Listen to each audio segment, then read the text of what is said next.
अस्सलामुअलैकुम नाज़रीन कराम, नई वीडियो में आपको खुश आमदीद कहते हैं। आज की सबसे बड़ी ख़बर पीटीआई का इस्लामाबाद में जलसा है। कल इसका एनओसी मनसूख कर दिया गया था, फिर उसके बाद पीटीआई ने कहा कि जलसा तो हर सूरत होकर रहेगा, एनओसी मिले या ना मिले, कैंसल हो या ना हो, वो इससे बेपरवाह हैं और वो अपना जलसा ज़रूर करेंगे। दूसरी जानिब पूरे मुल्क में गिरफ्तारियों का सिलसिला भी जारी है और इस्लामाबाद के शहर में कंटेनर्स लगा दिए गए हैं मुख्तलिफ़ जगहों पर, ताकि लोगों की आमदो रफ्त को कंट्रोल किया जा सके रेड जोन में।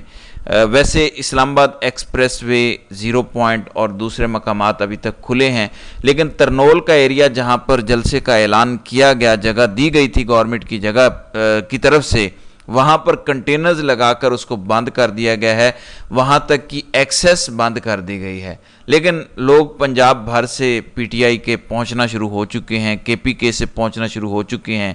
सारी रात इस्लामाबाद और पिंडी की मुख्तलिफ स्ट्रीट्स पर मोटरसाइकिल रैलियाँ निकलती रहीं। लोग उन रैलियों में बड़ी तादाद में मौजूद थे, पैदल भी, साइकिल सवार भी, और पुलिस रोक नहीं पाई क्योंकि आज दफ़ा 144 नाफिज है और हुकूमत ने यह कहा है कि एनओसी भी कैंसिल कर दिया गया है। तो आज इस बात का इम्कान है कि पुलिस ज़्यादा सख्ती करेगी और उसकी वजूहात दो बताई गई हैं। पता है गवर्नमेंट को कि पीटीआई ने हर सूरत जलसा करना है, लेकिन वो इस तरह की खबरें दे रहे हैं कि इंतज़ामिया होगी, नहीं आने दिया जाएगा, गिरफ्तारियां होंगी। बहुत सारे लोगों को और फैमिलीज़ को जो पीटीआई के जलसों में आती हैं, उनको डिस्करेज करने की कोशिश की जा रही है और इसका मकसद और फोकस यह है कि कम से कम लोग पीटीआई के जलसे में शरीक हों। लेकिन दूसरी जानिब पीटीआई भी पूरी तरह से इस प्लान से बाखबर है और जो मेन स्ट्रीम मीडिया है, जो टेलीविज़न है, वो कोई पीटीआई के मौक़िफ़ को उजागर नहीं कर रहा। वो सिर्फ एनओसी के हवाले से बयानात दे रहे हैं, पीटीआई के बयानात नहीं चला रहे। फिर लोग कैसे आ रहे हैं, लोग कहाँ से आ रहे हैं, लोगों के साथ किस तरह की पकड़ दकड़ की जा रही है, पुलिस गर्दी किस तरह से हो रही है, लोगों का जज्बा क्या है, इस हवाले से मेन स्ट्रीम मीडिया बिल्कुल खामोश है। वो सोशल मीडिया, यूट्यूबर्स और वीलॉगर्स सब कुछ वो बयान कर रहे हैं और एक बड़ा तहरुक है आज इस्लामाबाद में। पीटीआई ने मोमेंटम गेन किया हुआ है। आम आदमी भी महंगाई से इस वक्त तंग है, लेकिन सबसे बड़ी चीज़ जिससे हर शख्स तंग है वो एक घुटन का माहौल है, वो एक एहसास ग़ुलामी है। इमरान खान की गिरफ्तारी की वजह से भी लोग परेशान हैं क्योंकि लोग समझते हैं कि सिर्फ खान ही इस सारी सूरत हाल से पाकिस्तान को निकाल सकता है, इन क्राइसिस से खान ही हमारी आवाम को निकाल सकता है। वो अब समझते हैं कि no it is the time कि वो बाहर निकलें और खान को जेल से रिहा करवाने के लिए थोड़ा प्रेशर बिल्ड करें, क्योंकि हुकूमत कानून को इस्तेमाल कर रही है खान को जेल के अंदर रखने के लिए। दूसरी जानिब आज की जो एक और मेन खबर है, शहबाज शरीफ और आर्मी चीफ का एक तकरीब से खिताब। उसमें शहबाज शरीफ ने आर्मी चीफ को कहा कि ये यकजान और दो कालिब हैं। वैसे तो पाकिस्तान की फ़ौज और सिविल हुकूमत और सभी लोग, यानी आइन की रिक्वायरमेंट है कि वो एक दूसरे के साथ मिलकर काम करें, एग्जेक्टिव की अथॉरिटी को माने। लेकिन मौजूदा सूरत हाल में इस वक्त नून लीग फ़ौज के साथ बड़ा ज़्यादा ताल्लुक़ अपना शो कर रही है। 9 मई के हवाले से ये कहा जा रहा है कि आप पीटीआई के ख़िलाफ़ कार्रवाई करें, और इमरान खान ये कह चुके हैं बार बार कि बुनियादी तौर पर नून लीग ये चाहती है कि पीटीआई का ख़ात्मा पाकिस्तानी फ़ौज कर दे ताकि पॉलिटिकली उनके लिए आसानियाँ हो जाएँ। तो यकजान दो कालब, इस तरह की चीज़ें, ये मैसेज देना कि फ़ौज हमारे साथ है, और फिर आर्मी चीफ का भी बिल्कुल यही मैसेज था कि बताएं कहाँ हैं वो लोग जो कहते थे कि मुल्क डिफ़ाल्ट कर जाएगा। और फिर सोशल मीडिया को जिस तरह से, इंटरनेट को जो है वो स्लो कर दिया गया है, उसमें जिस तरह से लोगों की एक्सेस ख़त्म की जा रही है, ऑनलाइन इससे बिज़नेस जो है वो भरपूर मुतासर हुआ है। ये सारी चीज़ें इस पैराए में देखी जा रही हैं जो लोगों के लिए एक तरह से परेशानी का बायस हैं। फिर पीटीए के चेयरमैन ने आके एक नई बात कर दी। उन्होंने कहा कि ये जो इंटरनेट स्लो है उसकी वजह यह है कि एक सब मैरीन केबल है, उसकी ख़राबी है, और बाकी हुकूमत ने तो कोई ऐसा काम नहीं किया और ना कोई फायरवॉल है। ये वेब मैनेजमेंट सिस्टम है। पिछले 4-5 दिनों में इंटरनेट के हवाले से हुकूमती अकाबरीन की बयानबाजी ने मज़ीद कन्फ्यूजन क्रिएट कर दिया। ऐसा लगता है कि हुकूमती अकाबरीन झूठ बोल रहे हैं, सच को छुपा रहे हैं, और इंटरनेट को स्लो सिर्फ इसलिए किया गया है कि ये कंट्रोल नहीं कर सके, बयानिए का जवाब बयानिए से नहीं दे सके। जो कुछ इन्होंने किया है इसको ये डिफेंड नहीं कर पा रहे। تو اس کو یہ نام دے دیتے ہیں نیشنل سیکیورٹی کا، اس کو یہ قرار دے دیتے ہیں ڈیجیٹل دہشت گردی، اس کو کچھ اور نام دے دیتے ہیں، لیکن جو سوالات اٹھائے جا رہے ہیں کہ فارم 47 جعل سازی سے کیوں جاری کیا گیا، جن کو لوگوں نے ووٹ دیے ان لوگوں کو حکومت سے کیوں محروم کیا گیا، خان کو جیل میں کیوں رکھا گیا، اور الیکشن کمیشن اور سپریم کورٹ کا جو ایک نیکسس ہے اس نے آئین اور قانون کی دھجیاں اڑا دی ہیں، یہ جو بے ایمانی اور کرپشن کے کیسز ختم کر دیے ہیں وہ کیوں کر ہوئے ہیں۔ اب جب سوشل میڈیا پر یہ سوالات کیے جاتے ہیں تو جواب آتا ہے کہ یہ ڈیجیٹل دہشت گردی ہے۔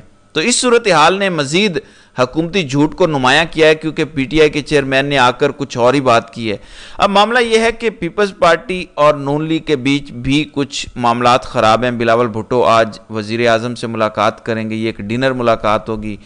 پیپلز پارٹی کے اندر بھی بتایا جا رہا ہے کہ بلاول بھٹو اپنے آپ کو تھوڑا آئسولیٹڈ محسوس کر رہے ہیں، اور زرداری صاحب کے ساتھ ان کے کچھ ایشوز ہیں، کچھ معاملات خراب ہیں، کیونکہ بلاول بھٹو کے ہاتھ میں تو کچھ بھی نہیں آیا۔ دیکھیں جس طرح نواز شریف صاحب نون لیگ کے صدر بن گئے، بلاول بیچارہ تقریریں ہی کرتا رہ گیا، جبکہ دوسری طرف زرداری صاحب صدر بن گئے، شہباز شریف وزیر اعظم بن گئے، نواز شریف تھوڑا اس لیے خاموش ہے کہ بہرحال مریم کو چلیں وزیر اعلیٰ بنوا دیا گیا، لیکن جو مائنس کرنے والی بات تھی نواز شریف کو وہ تو سامنے آ گئی۔ تو یہ جو ایک بڑی گیم ہے، اس سے ایسا لگ رہا ہے کہ جس طرح بے نظیر بھٹو کو ایک وقت میں احساس ہو گیا تھا اور انہوں نے نصرت بھٹو کو پارٹی کی صدارت سے ہٹا دیا تھا، تو ایک سچویشن بن سکتی ہے جس میں بلاول بھٹو اپنے سروائیول کے لیے، کہ ان کے والد تو صرف اپنے آپ کو لے کر آگے بڑھ رہے ہیں اور اپنا ہی امیج بڑھا رہے ہیں، اور یہ جو ایک نعرہ ہے کہ ایک زرداری سب پر بھاری، اس نے بلاول کی پولیٹکس کو بالکل ڈیمینیٹ کر دیا، یعنی چھوٹا کر دیا، ختم کر دیا ہے، اور ایسا سمجھا جا رہا ہے کہ بلاول بھٹو کوئی بڑا امیچیور بچہ ہے۔ تو یہ چیزیں اب ہو سکتا ہے کہ آگے ایک رول پلے کریں۔ پھر ایمل ولی خان جو اے این پی کے سربراہ ہیں، وہ بھی اب تھوڑا پیپلز پارٹی کے ساتھ ہمیں ملتے ہوئے نظر آ رہے ہیں۔ پھر جیسا کہ میں نے بتایا، اس وقت ملک کے اندر گرفتاریوں کا سلسلہ جو ہے وہ جاری ہے۔ پی ٹی آئی کے سینکڑوں کارکنان کو رات گئے گرفتار کیا گیا، اور مختلف پنجاب کے علاقوں میں چھاپے مارے جا رہے ہیں۔ ایم پی ایز اور ایم این ایز اس وقت گرفتار ہیں۔ اوریا مقبول جان کو گرفتار کیا گیا۔ اوریا مقبول جان نے کیونکہ ریفرنس فائل کیا قاضی فائز عیسیٰ کے خلاف، اور پھر اس کے بعد مبارک ثانی کیس میں ایک بڑا واضح موقف اوریا مقبول جان کا ہے۔ مولوی حضرات بھی اس کیس کو لے کر دباؤ ڈال رہے ہیں۔ قاضی فائز صاحب پر بڑی تنقید کی گئی ہے۔ پاکستان میں احمدیہ کمیونٹی کے حوالے سے اگر بات کی جائے تو ان پر مظالم کا سلسلہ مسلسل جاری ہے، پچھلے کئی دہائیوں سے یہ سلسلہ جاری ہے۔ سب سے پہلے اینٹی قادیانی لاز ضیاء کے دور میں متعارف کرایا گیا، پھر جو آئین نے انہیں حقوق دیے بھی ہیں اس حوالے سے بھی عدالتوں پر شدید دباؤ ہے۔ عدالتیں آئین کے مطابق فیصلے دینے سے ڈرتی ہیں، جس کی واضح ایک مثال مبارک ثانی کیس ہے، جس میں دوسری دفعہ خلاف آئین نظر ثانی اپیل دائر کی گئی ہے، جس کی آج سماعت ہونی ہے۔ بہرحال وفاقی حکومت بھی اس پر میدان میں آ چکی ہے، آج اس پر اپیل لگی ہوئی ہے۔ پھر رات اوریا مقبول جان کو ایف آئی اے نے گرفتار کیا ہے، دیکھیں آج انہیں عدالت کے سامنے پیش کیا جاتا ہے یا نہیں یہ دیکھا جائے گا۔ پھر سوشل میڈیا بھرپور انداز میں خبریں دے رہا ہے، انٹرنیٹ سلو ہونے کی وجہ سے اس میں پرابلم آ رہی ہے، لیکن جو ترنول جلسے میں لوگوں کا جوش و خروش ہے، لوگوں کی آمد ہے، اس کو سوشل میڈیا پوری طرح اس کی آگاہی دے رہا ہے، لیکن مین سٹریم میڈیا ماضی کی طرح صرف ٹیکنیکلی کھیل رہا ہے، وہ صرف خبریں دے رہا ہے، جس سے یہ پتہ نہیں چلتا کہ جلسہ کیسا ہے، کہاں پہ ہے، لوگ کہاں سے آ رہے ہیں، پکڑ دکڑ پولیس گردی کس طرح ہو رہی ہے، کیا چل رہا ہے۔ وہ صرف چند بیانات چلا کے حکومتی موقف کو ہی آگے لے کر جا رہے ہیں، اور جو ویورشپ ان کی سوشل میڈیا چینلز کی ہے اس کے ذریعے اور دو نمبری کے ذریعے غلط انفارمیشن کو مبینہ طور پر کیٹر کرنے کی کوشش کر رہے ہیں۔ آج علی امین گنڈا پور کا قافلہ اسلام آباد میں داخل ہونے جا رہا ہے، پھر جنوبی پنجاب کے مختلف علاقوں سے بھی قافلے جو ہیں اسلام آباد میں داخل ہونے جا رہے ہیں۔ کیا آج جلسہ ہو پائے گا، یا پھر اسلام آباد پولیس اور انتظامیہ مل کر کوئی اور نئی چالاکی چلے گی اور اس جلسے کو جو ہے وہ ختم کرنے کی کوشش کرے گی؟ کیا پولیس گردی دوبارہ عروج پر ہوگی؟ کیا 9 مئی کی طرح کوئی اور نیا جو ہے وہ ڈرامہ رچانے کی کوشش کی جائے گی؟ ظاہر ہے اس کا ابھی چند आने वाले घंटों में पता चल जाएगा।